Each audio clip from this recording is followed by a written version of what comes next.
Saudara-saudari terkasih, apakah saudara sudah memulai hari ini, tahun baru ini dengan penuh sukacita dan punya niat baik untuk melakukan kebaikan, no matter what?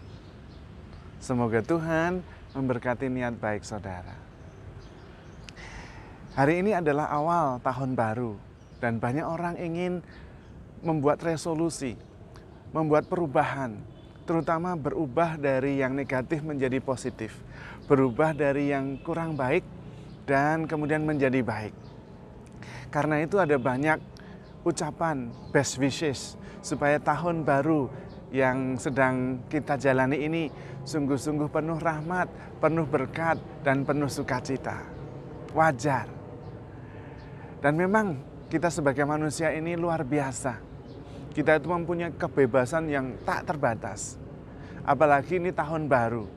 Kita punya niat untuk berubah. Dan itu bisa. Mau berubah yang drastis atau mau berubah yang sedikit demi sedikit. Kita bebas sepenuhnya.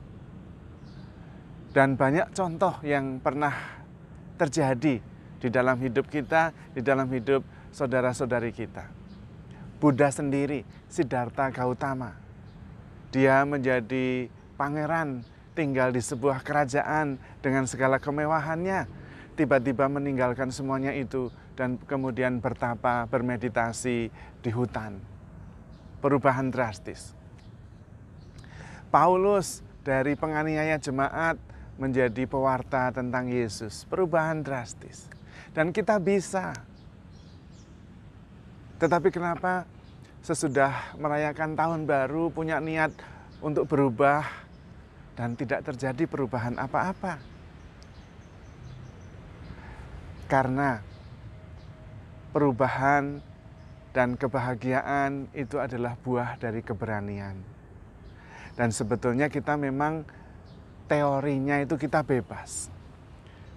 Secara eksistensial itu kita bebas. Bisa jadi apa saja, bisa berubah menjadi pribadi macam apa, itu bisa. Tetapi kenyataannya kita itu terikat, tidak sungguh bebas. Terikat oleh keluarga, terikat oleh pandangan masyarakat, terikat oleh sejarah masa lalu, terikat oleh relasi-relasi yang tidak bisa begitu saja diubah. Lalu bagaimana kalau seperti itu? Apakah berarti kita sungguh bebas untuk bisa berubah? Sebetulnya tetap bebas.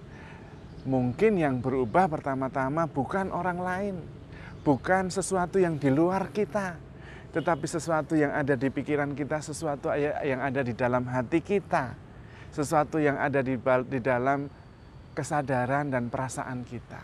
Itu yang bebas dan ada di tangan kita. Kalau kita terikat relasi-relasi, mungkin relasi yang tidak baik, kita tetap bisa berubah, yaitu cara pandang kita terhadap relasi yang tadinya tidak baik lalu menjadi baik. Yang tadinya membenci kemudian berubah menjadi mencintai. Kita bisa dan di situ kita bebas. Mungkin sulit karena sudah punya sejarah terlukai, punya sejarah tidak dihargai. Bagaimana bisa berubah menjadi mencintai? Disitulah kekuatan kita. Perubahan adalah buah dari keberanian.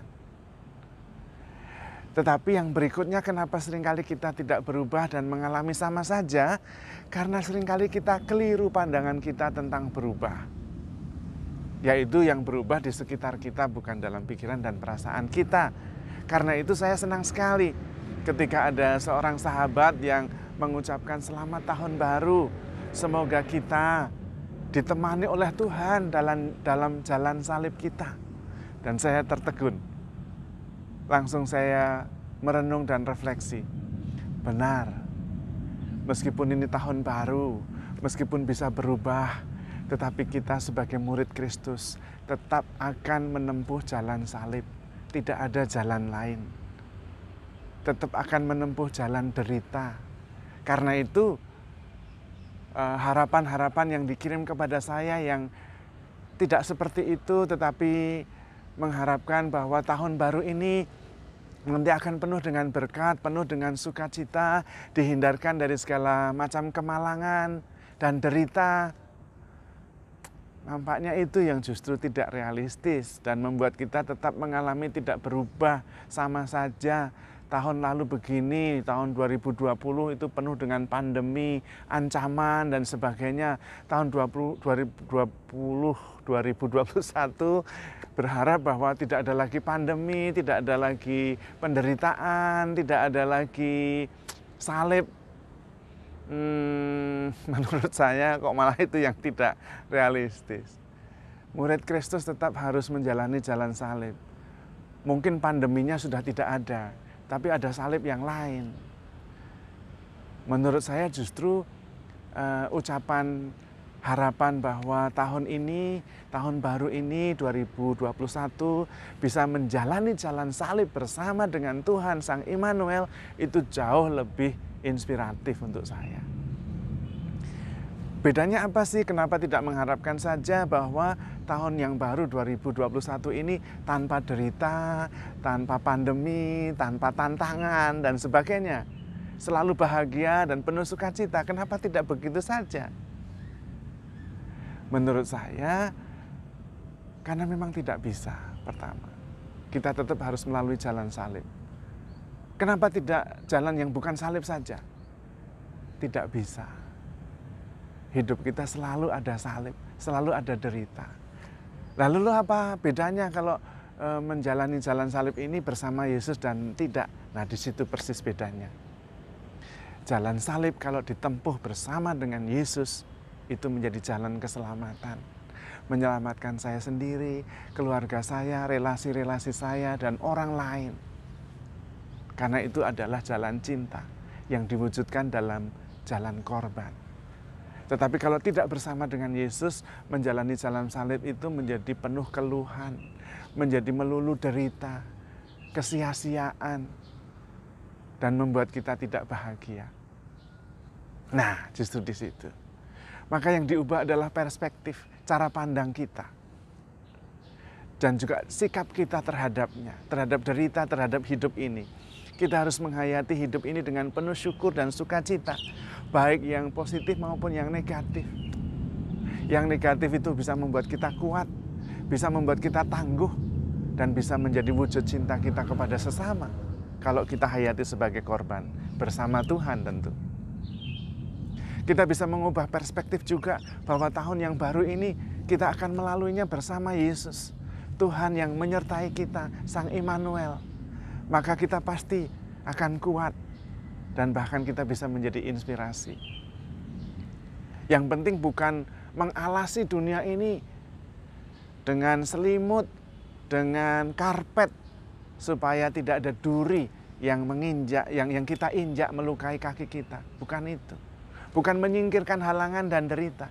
Yang kita perlu adalah memakai sepatu supaya kaki kita meskipun menginjak duri tidak terluka. Itu perumpamaan, tidak perlu menghilangkan salib, tidak perlu menghilangkan derita, tidak perlu mengharapkan hidup yang serba enak dan bahagia, karena tidak bisa. Yang perlu adalah memakai pelindung hati kita supaya tidak mudah terluka, memakai baju zirah supaya kita justru lebih tangguh dan kuat menghadapi tantangan dan kesulitan. Justru memohon perlindungan kekuatan iman supaya kita bisa memanggul salib bersama Yesus dan menjadikannya jalan keselamatan. Maka saya juga mengharapkan Anda semua seperti harapan yang saya terima, supaya bisa menjalani tahun yang akan datang ini, menjalani jalan salib kita bersama dengan Yesus. Bukan tahun yang tanpa tantangan, bukan tahun yang tanpa salib, karena tidak membuat kita bertumbuh. Tetapi tahun yang membuat kita tangguh, karena selalu bersama dengan Yesus, menempuh jalan salib sebagai jalan korban, yang kita hayati dengan sadar bahwa derita itu juga penting untuk menghapus dosa kita sendiri, tetapi dosa sesama kita. Tuhan Yesus sendiri menempuh jalan salib dengan sadar. Karena itu dia menuju ke Yerusalem, menyongsong jalan salibnya. Karena dia tahu Jalan salibnya itu bukan kesia-siaan, bukan semata-mata derita, tetapi merupakan pengorbanan yang adalah wujud cinta kepada Anda dan saya. Dan karena itu, dia mampu menghadapi jalan salibnya, menyongsong kematiannya tanpa ragu. Karena itulah jalan yang dikehendaki Bapaknya. Dan dia taat karena yang paling penting adalah kehendak Bapaknya. Dan itulah jalan cinta, jalan penebusan yang bisa menyelamatkan kita semua. Maka mari kita menyongsong tahun baru ini seperti Tuhan menyongsong jalan salibnya. Menghayati tahun ini sebagai jalan cinta kita yang memang sudah dipilihkan oleh Tuhan untuk menyelamatkan saudara-saudara kita yang ada di dalam relasi-relasi hidup kita, yang mungkin membutuhkan perhatian kita, yang mungkin membutuhkan pengorbanan kita. Dan karena itu mari kita bertobat, mari kita berubah. Bukan mengubah dunia ini supaya tidak ada salib, supaya tidak ada derita, bukan.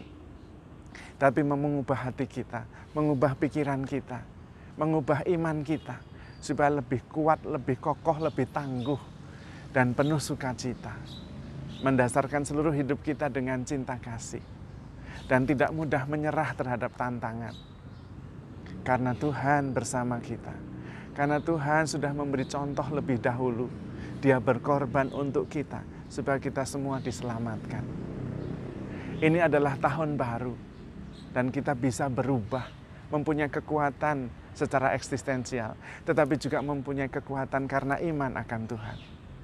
Tetapi memang perubahan belumlah perubahan sampai terjadi perubahan. Semoga Tuhan memberi kekuatan kepada kita supaya tahun ini kita lebih kuat, lebih tangguh, lebih beriman, tidak mudah mengeluh dan menghadapi derita sebagai jalan korban dan jalan cinta yang membuat kita bisa menghadapinya dengan sadar, dengan penuh tanggung jawab, dan penuh juga sukacita. Tuhan memberkati.